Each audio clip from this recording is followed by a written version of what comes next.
maybe the most rapid descent in coaching history. There's a new job on the market, and you too can apply for it. The head football coaching job at Florida is now open. And Cam, less than 365 days ago, Florida was getting ready to play Alabama in the SEC championship game with what I would say was still a chance to go to the college football playoff, even after a loss to LSU. Yep. Still a chance if you had beaten Alabama to go to the college football playoff. And since then, just a rapid descent into not even mediocrity to being one of the worst teams in the SEC, losing to a bad team, few bad teams to wind up the season, but just losing to a bad Missouri team in a bad way where your offense couldn't get anything going. So the Dan Mullen era has come to an end. 2-9 in his last 11 games against Power 5 opponents. 2-9. One of those was Vanderbilt. And now the Tennessee loss just seems weird. Like, because Tennessee's been such a good team lately, the fact that they got smacked by Florida just seems weird. But as we sit here, how surprised are you that we are looking at a head coaching vacancy at the University of Florida? I'm shocked because, last year we're talking about even when Florida lost to LSU and Texas A&M and Bama, we're like, man, they're a top 5 team. Right. We were talking about how great they were with Pitts and Trask and Kadarius Toney, and then fast forward this year, Dan Mullen's already out, and he's one of the best play callers in college football, at least from our perspective, he is. And it's just shocking. It's already just, like you said, not even 365 days later, he's already out. I'm shocked. I wonder who's going to be the next head coach. I've seen some reports where they say Lane Kiffin might like Miami. I've seen that's been the connection. I don't know who will be the next head coach, but I'm shocked. They've been struggling the past couple of weeks, like South Carolina, right? Sanford, and now to a Missouri team who hasn't really been all that great this year. I'm shocked. Well, to me, it comes down to one thing, and it's recruiting. Mm-hmm. You saw what Dan Mullen was able to do with players, right? When he had Kyle Trask, you have Kadarius Toney, you have Kyle Pitts. He was able to, and I'd even say on the flip side of that, the Ventrell Millers and the defense last year was pretty dang good. When you have the players, as you mentioned, he's one of the best play callers in college football. But Kirby Smart, I think, kind of summed it up this season in a post-game press conference saying you just can't out-coach recruiting. You can't out-coach. Like, I can scheme you up. Mm-hmm. But when you have Jordan Davis and Travon Walker and Devontae Wyatt, they're just going to make you wrong because they're that talented. So recruiting is 90% of the game. Getting the guys on campus, building the roster, and then rolling them out there. That's what Florida needs next. Like, taking nothing away from Dan Mullen as a coach, because when it comes to scheming things up, like we said, he's one of the best there is. Not a great recruiter. All the 5-stars Florida had on their roster were transfers. Pulling 5-stars in from Penn State, right? Pulling 5-stars in from Georgia. They didn't get a single one of them to their team. And then you have a guy like Jaheim Singletary who decommitted from Florida, the 5-star corner, and then yesterday commits to Georgia. Ouch. It comes. I didn't know that. Yeah, it comes down to recruiting, and Florida was getting their tails handed to them. And so if you're talking about their next guy, I think it has to be somebody who could just absolutely get after it on the recruiting trail. I'm kind of hesitant on Lane Kiffin. Oh, no, I'm hesitant. I don't know that would be the great fit that everyone seemingly thinks it's going to be. To me, Lane Kiffin is a very volatile hire.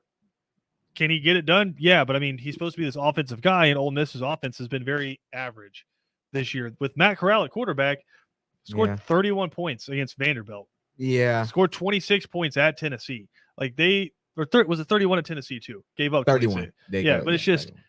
Been super okay with this supposedly magic offense. Why were his offenses so great at Alabama? Well, you had NFL offensive linemen, you had Derrick Henry, you had Amari Cooper, you had all those Calvin wide Ridley. receivers. Yeah. You had the guys. It comes down to going out and getting those guys. There's a couple of names that, if you're talking from like I get it from a Florida fan base. You want the name to come in and take over your program, and you just want somebody to breathe a breath of fresh air into the program. I'm looking at it from the other perspective is from a outside looking in, who would scare the rest of the SEC East? Which coaching hire would scare them? I want to throw a couple of names at you. Number one is Mario Cristobal. He's from the state of Florida. He's done an excellent job of recruiting no matter where he's been. He's a Miami alum, so there's thoughts that if that job comes open, does he go to Miami? I don't think he would leave Florida for that, but he can recruit. And he was on that Nick Saban staff. He was an offensive line coach. Obviously, Lane Kiffin, offensive coordinator on the Nick Saban staff. But Mario Cristobal and then Kyle Whittingham from Utah. I think it would take a lot of money. I love what Utah does every year. They compete every year. I think it would take a lot of money, but then you're kind of following that same Urban Meyer track where you go get the coach who's just turned a program into a dominant one. I mean, they handled Oregon on Saturday. I get the Lane Kiffin thought process. You want an offensive coach. You want the kind of snarky coach like a Steve Spurrier in the past, just witty, right? But I said the same thing. Dan Mullen tried to be witty. He tried to be that guy, and it just never felt right. That's true. I mean, a guy I would bring up, I know he's not going to go there now, but I saw them get just thrashed Saturday, and you know where I'm about to go, Mel Tucker. When I was watching that game, it's like what you're saying. You can only coach so well. Yeah. You can't out coach recruiting. In Ohio State, they have three NFL wide receivers, and 2 NFL running backs, and an NFL quarterback. They and a really good play caller at the helm. And I just think Michigan State, whether Mel Tucker is a great coach or not, they don't recruit as well as Ohio State. But if you go to Florida, well, I'll say this though about Mel Tucker is he hasn't really had a chance to get his guys in. This is only his second year. One of them was a COVID year, and I'll give him a ton of props for what he was able to do in the offseason as he realized his roster wasn't good enough. So what did he do? He adapted, used the new rules, used the transfer portal, and brought in 20, 30 new guys. That's true. At Michigan State, and he got them into the top 10 this year. And Kenneth Walker, at least for a while, was a Heisman candidate. Yeah, that's diminished Saturday. Who was a transfer. So I think Mel Tucker gets it. And if you want to go out and get somebody, again, another Nick Saban, Kirby Smart disciple, I think that'd be a good hire. I would watch out for Mel Tucker in the LSU hire there. But another name to keep an eye on for a lot of jobs apparently is Mark Stoops, the head coach for Kentucky. They're apparently Florida's looking at him. Apparently LSU is looking at him. But how about this news? This is from Football Scoop on Twitter, but it's been reported by a few different people now. Washington's head coaching job is open. They fired Jimmy Lake. Cam, can you guess one of the names on their short list that they have already begun vetting, excuse me? Washington? Yep. Nah. Brian Harsin, the head coach, first year head coach at Auburn, is being vetted by Washington. Now, he's a guy who was the head coach at Boise State. He's kind of up from that area. But how wild would it be after 1 year at Auburn to see him hit the road and go to the West Coast? I mean, that would be really weird because even though Auburn's season is been kind of up and down, I still respect their season. I mean, they're 7-4 right now. I think they lost to Georgia, Texas A&M, Penn State. I mean, those are not really. Yeah, but you also lost to South Carolina. Okay, wow, I didn't know. I admit, for everybody that's out there listening, I didn't watch much football. What happened, Cam? No, I saw the Falcons lose 25-0, and it ruined my week. And you just needed a break. Yeah, I did need a break. I'm preparing myself for these next couple of weeks. It was a good week to take a break because nothing surprised. You know what this week was? It was the Romeo Cornell, they are who we thought they were week. Yeah. Michigan State, everybody's been trying to ride their jock straps all year. I've been trying to tell y'all, they haven't played anybody. And what happens when they play some folks? They get beat. I got to support my people. They got housed. They did. Is a better way to put it. It was just, you found out. Wake Forest, right? Wake Forest, top 10 team. Could they potentially be a playoff team? What happened? Well, you give 48 points. Got smacked to Clemson. Right? You get absolutely demolished. It was just, we found out about a lot of these teams out there, and it is what it is. Now, here is a question I do have for you, though. What did we find out about Alabama this weekend? Whew, I think you found out a lot They gave up because 35 points at home there to you go. Arkansas. You find out a lot because Arkansas, they've been struggling to score the ball. And KJ Jefferson was able to, put up some numbers as far as passing and touchdowns. I don't know what Auburn game plan is against Alabama. I I'm mean, not worried about Auburn. Auburn's got TJ Finley as their starting quarterback. Yeah. They just lost South Carolina. They're done. that's They're true. going to get They're done. smoked by Alabama. But I want to see what type of mentality Alabama goes into that game. I just want to see because they are going on the road. Iron Bowl. Here's where I'm at is you're looking at the defense, and I'm just thinking SEC championship here. KJ Jefferson threw for 326 yards and 3 touchdowns against Alabama. Traylon Burks, 8 receptions, 179 yards, 2 touchdowns. Now, Bryce Young had a Heisman day, 559 yards through the air, 5 touchdowns. He saw CJ Stroud and had to answer. No, yeah, and it was a really, really good answer there. But I was just looking at 300 yards and 3 touchdowns for KJ Jefferson against Alabama. Do you care to guess what his stats were against Georgia? He didn't have over both 100. of these games on the road. Yeah, he didn't have over 100 against Georgia. Or he made 8 of barely. 13, 65 yards. Yeah. Against bad. Georgia. And that's the difference right there. And I know. You know how many receptions Traylon Burks had against Georgia? 2. 3 for 10 yards. Okay. Well, we're just gonna have to see it. That's a neutral site. SEC. You don't understand. If you told me Alabama had more wins in Mercedes-Benz than the Falcons did, I wouldn't be surprised. Yeah, Falcons still haven't won there this year. That's just terrible. You got that big old stadium and you can't win a game there or even score a touchdown. Yeah, I saw the average attendance right now for NFL games is like around 60,000. I wonder how much of that is just the fact you put like 10,000 in Mercedes-Benz every weekend. Yeah, hurting the national average. Yeah, hurting the national average because I saw it Thursday night. That's how they're just bad. You're 4-5. Yes. A game from 500, a game from being in a playoff spot, and fans don't even show up. Because you know how bad the team. Fans don't even show up. It's ridiculous, but Alabama has more success in Mercedes-Benz. Okay, you were at the Washington game, right? Yeah. Oh my goodness. It says that there was. It says that there was 68,000 people. No, it was not. No, it was not. I was at the game. No, it was not. They're lying. I promise you, they're lying. No, because I think the capacity is 75,000. And it says there's 68,000. I saw it. Yeah, it was 68,000 walking outside at downtown, but it was not. I promise you, I was at the game. It was not that many people. It was so many empty seats. I have videos and screenshots of the empty seats that was in Mercedes-Benz. It was embarrassing. I'm like, wow. I'll say this about Mercedes-Benz. I think they kind of hurt themselves, and they don't care about this because they just want you to get inside the doors. I think they sell a lot of tickets, but inside Mercedes-Benz, there's so many different things to do besides watch the game. They have restaurants and lounges and bars and video games and different things you can do. Like a club. Yeah, there's different things you can do besides, watch the game. Watch the game. So I wonder how many people are actually in there and they just weren't in their seats. But watch coming up on December 4th.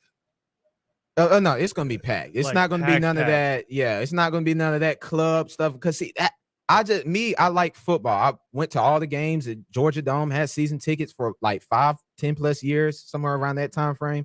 I like football, and that's what college brings. Those guys, when they come into that stadium, those fans, they're gonna sit down and they're gonna watch. It's totally different. Totally. They're not even sitting down a lot, standing up a lot. Yeah. No, it's funny. You have an NFL stadium, and the soccer team puts more fans in there than the NFL team. You could probably bring the freaking basis. You could probably bring Georgia in there and let them play every home game. They'll bring more fans. That'd be sold out every time. Yeah, it'd be sold out every time. But the team that is a part of that stadium, that brands that stadium, you cannot put fans in the stands. So you're saying there wasn't 68,000 people there for Washington? No, it wasn't. I don't even know if it was 40,000. No, it was a lot of people walking. Let me go around. Can I go off on a tangent? That's like a tangent to a tangent because we've already gone off on a tangent. Yeah, go ahead. I saw some pictures this weekend from some of the high school playoff games around here, and high school football in South Georgia is big time. I mean, you're from Atlanta like I am. Yeah. Like it's big around like the school itself, but like community wise, high school football is big down here. I saw some pictures of some stadiums for some really big games, and crowds were sparse. And it was like in the 50s. It was a little bit chilly for South Georgia weather, but it was embarrassing. some of the crowds I saw down here were some really good football teams here in South Georgia that were playing in playoff games. And I'll say this: if you don't go to the games, you're not allowed to complain. I'm just going to put it like that. If you don't go to the games, if you're listening to this, you live in Ireland and you're from South Georgia, obviously this does not pertain to you. But if you live in the city and you don't go to the games and you didn't have to work and you're just out doing something else on Friday night, you're not allowed to complain. That's where I'm at, because I saw some really good teams that had really good seasons this year, and the stadiums were maybe 25-30% full.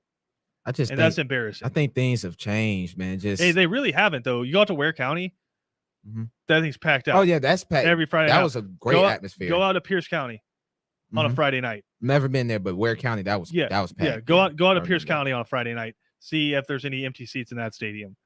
I don't know. I know when I was in high school, every game that I went to was packed. Because, I mean, people just wanted to come out. The community wanted to come out and watch football, especially if your team was really, really good, especially the playoffs. Who doesn't go to a playoff game? Well, it's $20. It's not even that. I mean, I think a lot of them down here are $10, $15. Even better. I know when I was in high school and back at Woodland, it was about $25 to get into the game. But you would go because you're good. Your team is good. You're competing. You're in the Sweet 16, Elite 8. You're cheering on your friends and I just don't understand it. I guess it's different. I don't know. You could pay $100 to go see the Falcons lose 25-0. You could, and it's just not a good time. You can spend the whole time in the lounge. And there you go. Yeah, watching other games at the bar. Drinking the new Travis Scott drink. The new Travis Scott drink. I had it. It was bad. It was bad. It wasn't. No. Cam likes the drinks. The bigger the umbrella, the better. And his drink.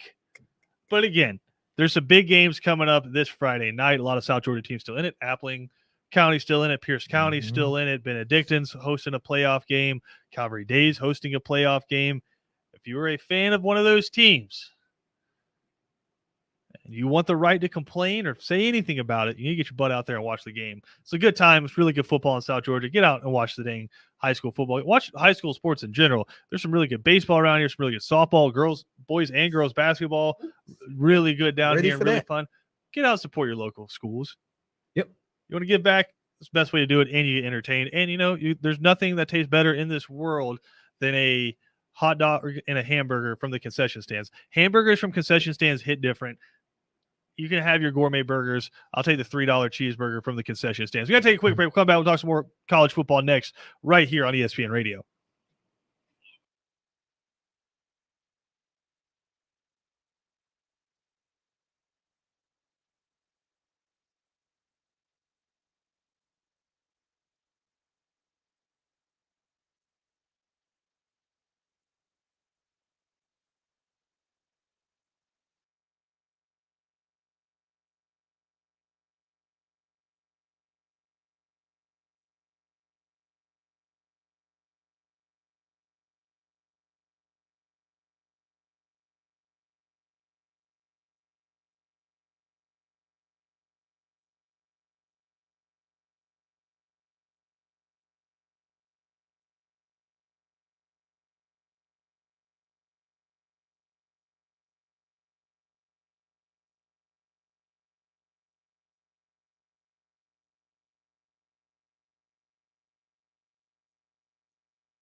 Let's talk playoff scenarios. Second down on ESPN Radio, presented to you by the Uniform Source.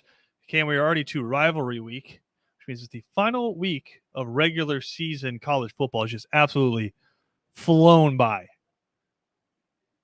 But as we sit right now, and I want you to tell me if you think I'm wrong, I'm going to make some wide-ranging statements about the college football playoff.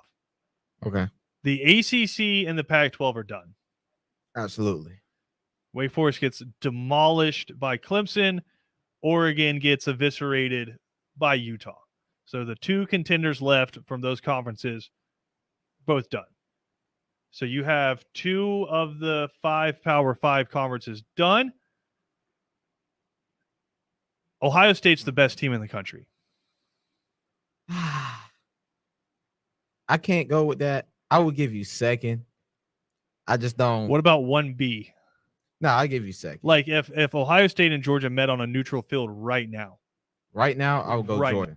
Like, but what would the point spread be? I would actually go Georgia by a touchdown.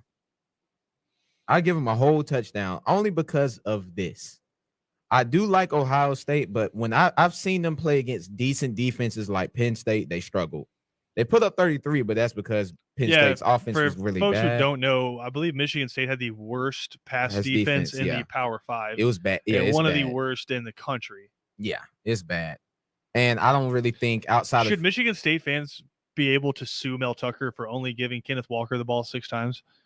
Yes and no.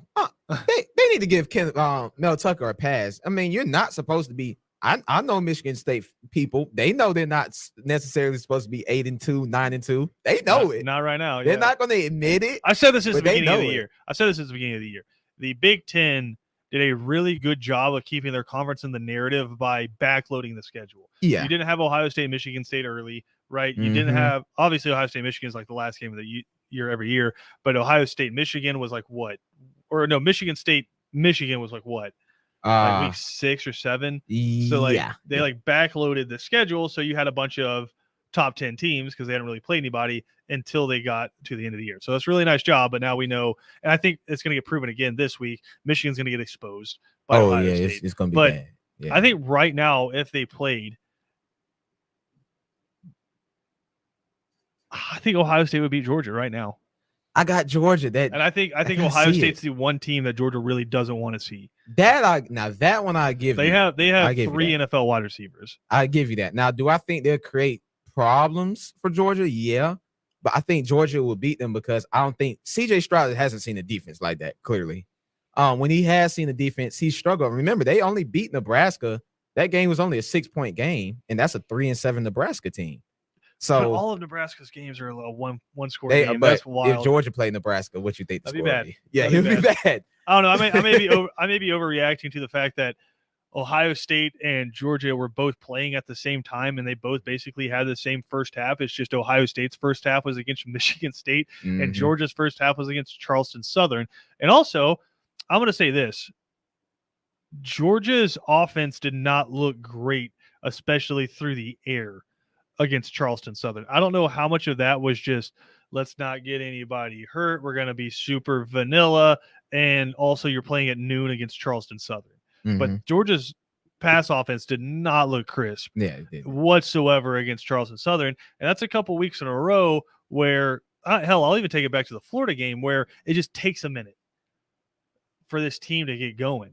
And I just don't know if you can do that against Alabama and you can do that against Ohio State. That's the scary part. I am scared. I'm a Georgia fan, but I am scared because it's just like you said, the offense hasn't really caught up to where the defense is, and it won't because the defense is great. But I mean, we just haven't really been able to. I guess the question put together a solid game. The question is Georgia gonna have to score 30 at any point? I actually do think they will. Do you think somebody's gonna put up 28 points on that defense? I actually think next week in the SEC championship, you will have to put up 30. Have to. Not, we're going to put up 30. No, you have to. I actually think Alabama can score. Because I think Nick Saban is going to give them everything. Because it's all or nothing. You they have to win. Yeah, they got to win. I think Nick Saban, Bryce Young, they're going to give that defense everything they could possibly handle. So I could see that game 31-24. Let's see. 31-27, 31-28, a late game field goal. I mean, okay, Georgia's averaging 40.3 points per game. It's pretty daggone good. Pretty good. I don't know that any team's going to put up 30 on them. That defense is just ridiculous, and if you have a drive, it's to the point now where it's if you score a touchdown, it's like, wow, there it is. There's the one. I mean, Charleston Southern, they put a touchdown up, but did you see how they scored? No. It was I ain't consumed. It was an football. interception by the Georgia defense. Mm-hmm. Interception by the Georgia defense, and against like the third team Georgia defense. Mm-hmm. Interception, and then the guy who I think was it Munden that picked it off. One of the backups picked it off and then fumbled it. And Mm-hmm. Charleston Southern's wide receiver picked up the fumble and ran that in for 6. That's lame. Like that's how they gave it up. Okay. So I don't even know if that counts as no an offensive touchdown against Georgia's defense. I'll ask BJ, he's a stat guy, but I feel like right now, if Ohio State's not playing the best football in the country, they're right behind Georgia. I can agree. I would say like, this. I think when the college football playoff comes out, the rankings come out, it's going to be, unless they just keep it 1-2 for the sake of Marketing. the SEC championship game, I think it's going to be Georgia 1, Ohio State 2, Alabama 3. I think they'll put Bama at 2 only because they beat the 21st ranked team in the country or whatever they were by 7 at home, and Ohio State beat a top 10 team by 50 what? But you want to know what I think it is? This is what I think. 49 points. If Alabama loses and they're a 2-loss team, I still think Alabama would be at 4. That's why they keep them at 2 right now. I don't think that's the case. I think they might. I really think they might. I think if it's a close game. I think right now, so the situation is Georgia beats Alabama in the SEC championship game, but it's tight. Alabama then has 2 losses. I think Cincinnati's in if they remain undefeated. Okay. Because they got a good game against Eastern Carolina coming up. That's at Eastern Carolina, and then Houston, who's a top 25 team now, that helps would be in the championship. Yeah. So Cincinnati's going to get in. Ohio State, if everything goes the way we expect it to go, they beat Michigan, and then they beat Wisconsin in the Big Ten championship. They would be in. And then I think you put a 1-loss Notre Dame in over 2-loss Alabama. I think they would put a 1-loss Big 12 champion, because we forgot about the Big 12 champ. And now Oklahoma was probably going to have to beat, or they'll have to beat Oklahoma State twice. Yep. If they want that to happen, which would be amazingly difficult. Who won between Oklahoma State and Baylor? I don't know that they played. Because they played. I don't know who won. Then Oklahoma State won that game because Oklahoma State's only losses to Iowa State. Yep. So yeah, they would play. No, but now if Oklahoma State beats Oklahoma this weekend, it's Oklahoma State Baylor in the Big Ten, and then if Oklahoma State wins that, after all those wins? Like I think they get in over Alabama. Conference champion beat Oklahoma, would have beaten Baylor, and even if Oklahoma wins out, Oklahoma wins out, they'd get over Alabama. Yeah, but I mean, do they get in over Notre Dame though? Heck yeah, they got to. They got Notre Dame's just hanging out. They have to get in over Notre Dame. Notre Dame doesn't have a conference championship. Yeah, but that hurts them bad. Oklahoma dropped all the way down to 13. It's that TCU and Ohio State treatment that they had at the beginning of the playoffs. TCU had a better season. They only lost to Baylor by 3. Ohio State lost to Virginia Tech by 14. But Ohio State had that 59-0 win against Wisconsin, that Big Ten championship would catapult them. So. Woo! I mean, it's weird, man. This is gonna be fun, but for everyone at the beginning of the year who was like, college football is boring, it's always Alabama and Clemson. I don't know. No, it's not Alabama. I mean, now that being said, you could have Georgia, Ohio State. If something weird happens and Cincinnati loses, Oklahoma and Notre Dame. That'd be just replacing Bama, and there's still a chance Clemson wins the ACC. I'm not saying they get in the college football playoff, but it's like college football is healing. Just kind of get back to normal. I mean, I got to map out some of these schedules because I'm just like, I don't know who Notre Dame plays this week. Stanford. So they're gonna go 11-1. Yeah, they'll win that. Well, hey, that's Stanford that beat Oregon. Well, I'm not gonna put nothing past Notre Dame because Notre Dame's due for one every single time. Georgia Tech fire Jeff Collins? There's a chance their last 2 games of the season they get beat 110-0. They got beat by Notre Dame 55-0. And how do you rebound from that? Oh, here comes Georgia. Georgia Tech is And really this is the game last year that Georgia Tech bailed on. So Georgia missed out on senior day, and they missed out on which would have been against Vanderbilt, I believe, and then they missed out on Georgia Tech. Yeah, this Georgia might take this personal a little bit, huh? Yeah. Ooh. Plus, it's clean old fashioned hate. Ooh. And Georgia Tech's 3-7. And if they get beat, like I said, if Georgia beats them 50-0 and you lose your final two games 105-0, and they've had some really bad losses like this year, too. bad. That Northern Illinois, that hurts. Yeah. 55-0, that hurts. Yeah. Bad. Notre Dame scored on all of their first half possessions. And they had a pick six. And Jeff Collins is supposed to be a defensive coach. Yeah, he might. Well, he will be gone. 3-8 is unacceptable. I don't care what program you are. Georgia Tech was good growing up for me. They were a pretty good, respectable team. ACC championship games and all. Beat Georgia a couple of times. So this is not the Georgia Tech I'm accustomed to. I will put it like that. Well, you'll find out noon on Saturday. Yeah, they got a chance to go 3-9. Man. Not what you were looking for at the beginning of the year. 4-0 the culture. It was 0 for the culture on Saturday. Yeah, ain't no nada on the scoreboard for the culture. I don't know how many all-star specials it's going to take to fix that pain. A lot. But yeah, and again, your bounce back game is against the number one team in the country. Yeah. Yeah, you go to Notre Dame and maybe you lose by a touchdown or two. That's respectable. I mean, look at the 4 games prior to Notre Dame. You lost to BC by 11, and that was a tight game. You lost at Miami by 3 points. You lost to Virginia Tech by 9, and you lost to Virginia by 8. BC and Miami with their backup quarterbacks too. Yeah, but I mean, those are all tight games. But it's like that Notre Dame game, man. That's rough. Things aren't going great in Atlanta on Techwood. And now you got the boys from Athens rolling in, and they're looking pretty dang good. It's going to be interesting. I don't know if we might have another job opening. I just don't know if you want to hop on that market right now with LSU, Florida, USC. Nah. Potentially Oregon if Mario Cristobal leaves, potentially Miami. Miami's going to come open, I have to imagine. They're getting a new athletic director. I have to imagine Miami's going to come open. Do you, if you're Georgia Tech, want to jump in to that market? That's the fascinating part. Does De'Aaron King stay at Miami another year? I don't know, man. I think they might be year him, 7, listen, right? bro. Yeah. Nah, you got to go. Listen, man.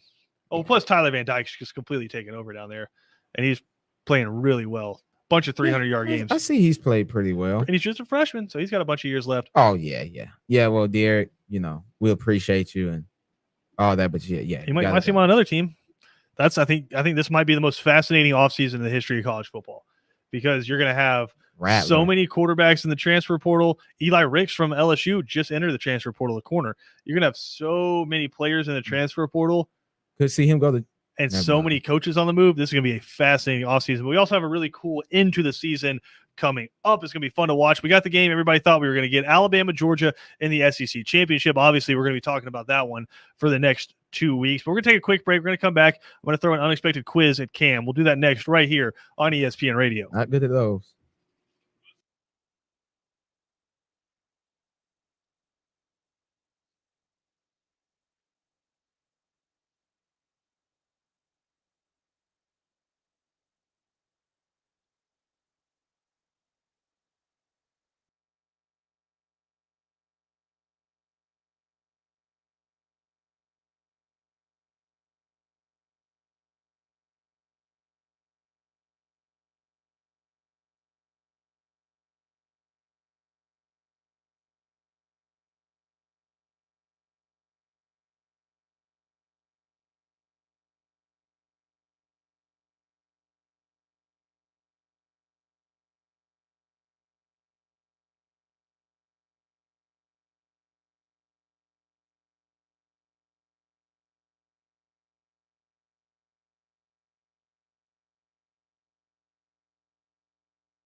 Rivalry week coming up in college football, one of my favorite weeks of the year. And that means we get to see some of the best trophies in college football. So, what we're going to do here is I'm going to throw some of these rivalry game trophies at Cam, and I'm going to see what he can do. All I need is the team names that play in the games. I don't know why y'all do this to All me, right. but okay. Well, listen. It's educational not only for you, but it's for the fans in the car because they can play. I will be your along with entertainment. us. They I will can play be you guys' along entertainment. with us. And to me, this is one of the top 5 in college football coming up this week. Ole Miss, Mississippi State. Can you name the trophy? I mean, I know it's the Egg Bowl. There, you nailed it. Yeah. It's the Golden Egg, but the name of the game is the Egg Bowl. Okay. There you go. See, you're off to a hot start. Okay. Because we've talked about that one a lot. All right, let's do this one. The Land of Lincoln Trophy. Now, a lot of these games, you can kind of have to use context clues. And literally the trophy is Abraham Lincoln's hat. Can I get a conference? Big Ten. Land of Lincoln. Is it like Nebraska against somebody? Well, he's from Illinois. It's Illinois versus Northwestern. Oh, okay. Oh, ugh. Ugh, okay. I like that one. All right. Some of the more bizarre ones. We have the Golden Boot, which is Oh my God. The Golden Boot. it just happened not too long ago. You just told me about this. I did. Can I get a conference again? SEC. The Golden Boot. Oh man. I will quote Lil Wayne. And it's a rivalry. The boot LSU still and toe. Arkansas. Close. Or actually, I think you're right. Yeah. Nailed it. Nailed Okay, it. Cool. Nailed it. Sorry. I was thinking. Okay, Let's no, go. this one though brings me to the Bronze Boot. If you get this one, I will buy your lunch. The Bronze Boot. How about we just give a conference to help out a little bit on each one? That makes. I it a little don't bit think more this will help you out because it's the Mountain West. the Bronze Boot in the Mountain West. I'm trying to think of Mountain West teams. Dang, I remember TCU used to be in the Mountain West back in the day. I will go. Is it Boise State? That is not Colorado State, Wyoming. Oh no, yeah, I wasn't getting that. All right, this one's awesome because it's a giant pig. Floyd of Rosedale. A pig. A pig, a giant pig. No clue. Oh, No. oh, What's a pig team? a giant pig. Razorbacks is a pig. Neither one of the teams are named after pigs. Oh wow. Conference. Iowa, Minnesota. I'll just give it to you. Iowa, Minnesota. Eh, All right, this one makes me happy. I would not got that. Though. The Illybuck. Yes, Illybuck. it is literally a giant turtle with What the world? with the scores painted on his back. A giant turtle with the Yeah. score painted on his back. The Illybuck. Let's think of a weird team. Illybuck. No, just use the context clues I'm giving you. Illy Okay. Buck. Illy Buck. I mean, Illy yeah. Buck. Illinois Buckeyes. Illinois, Ohio State. Illinois, Ohio Play State. for the Illybuck. Okay. Okay. The Jeweled Shalila. Oh Lord. This is giving me a headache, y'all. The Jeweled Shalila. Wow. That sounds like a dish. The Jeweled Shalila. Shalila. A Shalila is a club, A like club? a weapon. Let's think. A club. Yeah. Oh, it's up north. It's, Kind of. One of the teams are. yeah. It's Virginia Tech. USC, Notre Dame. Oh man. What about the old Oaken Bucket? Oaken Bucket. That sounds like some down south stuff. Nope. Oh my god. Indiana, Purdue. Okay. The Platypus. Literally a platypus trophy. What's that? Phineas and Ferb. Yeah, Phineas and Ferb. Dang. What state are platypuses most likely to reside? Midwest. What? For real? No, I don't know where platypuses reside. I don't even know. Oregon State Oh my gosh, yes. is Okay, the that was a good one. That platypus. was a good one. I'm trying to see. There's so many great ones. The keg of nails. King of nails. Keg of nails. It's like literally a keg full of nails. I got one or two right? One? The egg ball? That's it so far. Oh Lord. The keg of nails, Louisville, Cincinnati. Okay. I didn't even know that was a rivalry. The Paul Bunyan Trophy. Oh man. Paul. Now I've heard of this one You though. should have. Paul Bunyan Trophy. I am not gonna get this. Is it in the SEC? No. Oh, wait. Don't give it to me. Big Ten? It is in the Big Ten. Okay. Now we're getting somewhere. Paul Bunyan, Michigan State. There it is. Yeah. Yes, sir. Yeah. What about Paul Bunyan's axe? Oh my gosh. Okay. I'm gonna stay with Michigan State. Nope. No, I'm gonna stay with Michigan. Nope. Oh Lord. Wisconsin, Minnesota. I know. I should have thought Minnesota. I was gonna say Michigan or Michigan State in Minnesota. This one I didn't know about, but apparently it's been going on for a little while now. The Okefenokee Oar. Or. Like the thing you paddle a boat with. The Okefenokee Oar. Oh man. Oh man. Use your context clues. The Okefenokee Oar. I'm not gonna get this. Georgia, Florida. Apparently it started back in like 2008. First time Georgia took it home was 2011. I mean, the Okefenokee Oar carved out of a 100-year-old cypress tree from the Okefenokee Swamp, which of course is on the Georgia-Florida border. The Little Brown Jug. Little Brown Jug. I'm gonna just go some like Alabama and it's not Michigan and Minnesota. How many rivalries do they have? A lot. In the Big Ten? All right, a lot. That's why they be spilling all that tradition all the time, talking about Big Ten. Still, the Egg Bowl has to be up there. I know we're coming up on it here, but just some really cool trophies out there. My favorite one might be from the FCS, and it is the Brawl of the Wild. Brawl of the Wild. Yes. Who is that? The Brawl of the Wild, Cam. Who might that be? I need you to guess. North Dakota State and anonymous. Not bad. Montana State playing the Brawl of the Wild. They play for the Great Divide Trophy. We got to take a quick break. We'll be back with more right here on Second Down.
Second Down on ESPN Radio is presented to you by the Uniform Source. Big 3 and Out coming up next. Guys, we'll be breaking down the news. Dan Mullen, no longer the head football coach at the University of Florida. So, catch up with Ben Troop, former Florida All-American. Who does he think should be the next guy in Gainesville? Think the guy he likes, name starts with L and ends with Lane Kiffin as the next head coach for Florida. But does Lane Kiffin try to hold out for that Miami job? So Ben will break all that down coming up next. Also recapping a wild weekend in college football. Arkansas just that close. That close. If they had covered one Alabama receiver one time, they may have had a chance to pull off the upset. So all that coming up next on 3 and Out. If you're in Savannah, coming up a little bit later, the Danny Britt Show, catching up with BC head coach Danny Britt as they get ready to take on Marist in round 3 of the GHSA playoffs. Also, Calvary Day stays unbeaten. They're getting ready to host another playoff game. Pierce County as well, and Appling County doing big things there as well. So much going on in the world of high school football. We'll be breaking that down. PJ Zuko a little bit later in the week. For Camversary, I am Christian Gokel. If you missed any portion of our show today, you can check us out on ESPNCoastal.com. Also, Spotify, Apple Podcasts, YouTube, SoundCloud. If there is a way to hear us, we are out there. We will catch up with everyone tomorrow.